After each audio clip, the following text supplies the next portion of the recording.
আসসালামু আলাইকুম। ওয়ালাইকুম সালাম। কি অবস্থা? কেমন আছো? ফোন দিছেন কিসের জন্য? বারে ফোন দিব না?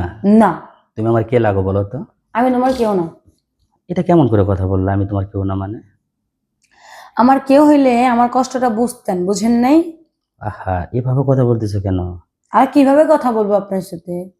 একটা স্বামী একটা স্ত্রীর সাথে যেভাবে কথা বলে, একটা স্ত্রী তো সেভাবে স্বামীর সাথে কথা বলতে পারে না? ঠিক আছে, স্ত্রী কি স্বামীর সাথে কিভাবে জামাই হচ্ছে বউর সাথে বউর মতন ব্যবহার করুক, জামার মতন ব্যবহার করুক। অবশ্যই ভালো ব্যবহার পাবেন। সমস্যা নেই তো। তো তাহলে আবার কি খারাপ ব্যবহার করলাম বলো? হুম? এই যে বিয়েটা করে চলে গেছেন, এই যে ৪ দিন, বিয়ের ৪ দিন পরে আপনার কি মাথা সেন্স আছে যে নতুন বউ? আসলে কি করব বলো? কারণ ওই সময়টা হুট করে ভীষণ লাগাই গেছে, আমাকেও আসতে হয়েছে। বাধ্যতামূলক, বোঝো না? ভালো হয়েছে প্রবাসে গেছে, প্রবাস নিয়ে থাকেন, পারলে প্রবাসে একটা বিয়ে করেন। সমস্যা কি? আমাকে কেন ফোন দিছেন? না, না, আপনি সরি। তুমি আমার বউ, ঘরের লক্ষ্মী। আর আমি তোমাকে ছেড়ে আবার কেন বিয়ে করব দেখো বলো? দেখো দেখো, আমি রাগ করে আপনি করে কথা বলতেছি, একটা বার বলো না যে হচ্ছে কেন তুমি আপনি করে কথা বলতেছে। হ্যাঁ, আমি তো আবার বললাম। নিজেও কিন্তু আপনি করে কথা বলতেছে, তাহলে চিন্তা করো। আচ্ছা দেখছো? আচ্ছা, আচ্ছা, শোনো, শোনো। আমি তো তোমাকে বললাম, আমি যেভাবে কথা বলতেছি তুমি একটু ভাবে বলো না কেন? আমার মুখ দিয়ে আর ভালো কথা বের হবে না। প্লিজ একটু ভালো করে কথা বলো। অনেক তোমার সাথে ভালো ব্যবহার করছে, 3টা বছর কাটাই দিলাম। এভাবে কথা বলতে পারলা তুমি? আর কিভাবে কথা বলবো?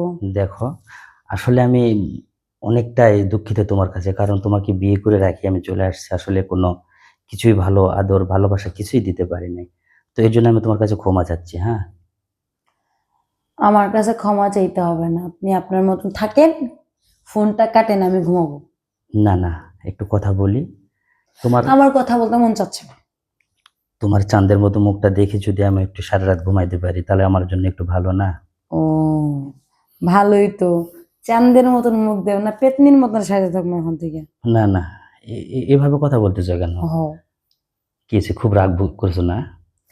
রাগ করবো না, এটা একটা কথা বল। আমার ফ্রেন্ড সার্কেলরা বউ নিয়ে ঘুরতে যায়, জামাই নিয়ে ঘুরতে যায়, আমি এক কপাল পরি।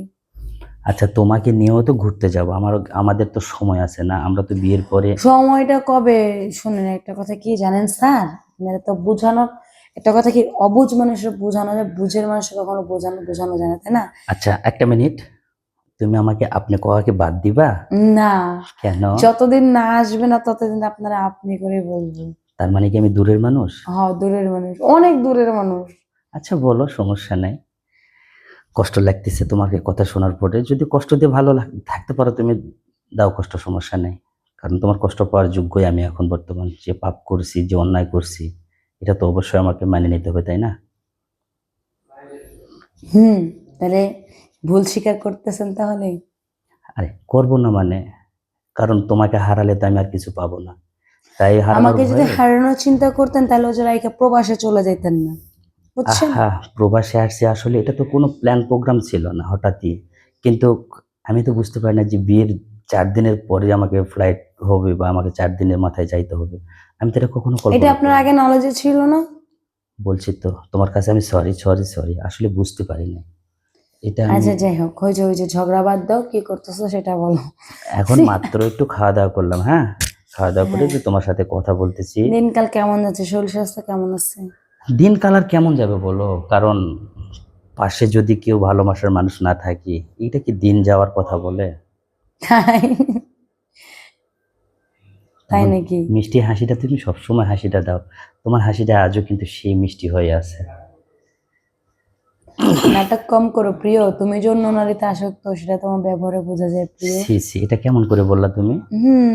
আমি কি তোমাকে বাদ দিয়ে কি কারো কোনো সাথে কথা বলছি তুমি দেখছো কোনো? না, দেখি নাই তো। তাহলে তুমি কেন বললা এই কথা? এমনিতে, কেন এমনি বলবে কেন? এমনিতে বললাম। মানে আমাকে কষ্ট দিতে অনেক ভালো লাগে বুঝি? না, তাহলে কেন কষ্ট দেওয়ার কথা বলো? এমনিতে বললাম। আর কখনো বলবা না কিন্তু, হ্যাঁ? কারণ তুমি আমার সারা জীবন আমারই থাকবা। আমি তো বুঝতে পারি না যে তুমি যে বিয়ের পরে যে আবার এত সুন্দরী হবে আমার কাছে, সেটাও তো কখনো ভাবি না। হ্যাঁ, যে 6 ইঞ্চি মেকআপ করে আসি আপনার সামনে, তো সাইজা গুজে না আসলে ভালো লাগে না আপনার। আহা! 6 ইঞ্চি মেকআপ করে আসছি। তুমি তো মেকআপ করো না সেটা তো আমি জানি। কিন্তু তারপরে আজকে হঠাৎ আর করে মেকআপ করা? মেকআপ করছো আজকে?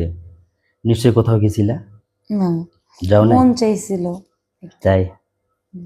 বাবা, মন চাইছিল দেখে মেকআপ করছে নাকি? না ঠিক আছে, অনেক ভালো লাগছে। মেকআপ করে পরে সবসময় আমার সাথে কথা বলবো সামনাসামনি, হ্যাঁ? তাই? আর আমি এই তো আসতেছি, আর একটা বছর অপেক্ষা করো, লক্ষ্মী আমার। তাই? হ্যাঁ।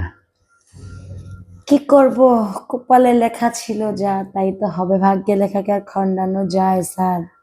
আহা, আপনি তো আমাকে কোনো জীবনে বুঝবেন না, বোঝার চেষ্টাও করবেন না, না তাই না, না? আমি সবই বুঝি, সবই জানি, কিন্তু আসলে দুর্ভাগ্যই যে হঠাৎ করে ফ্লাইটটা হয়ে গেল। এর জন্য মন খারাপ করো না, আমি আসতেছি সামনে বছর, এই যে আর কয়েকটা মাস, 7 মাস। হুম। ওকে।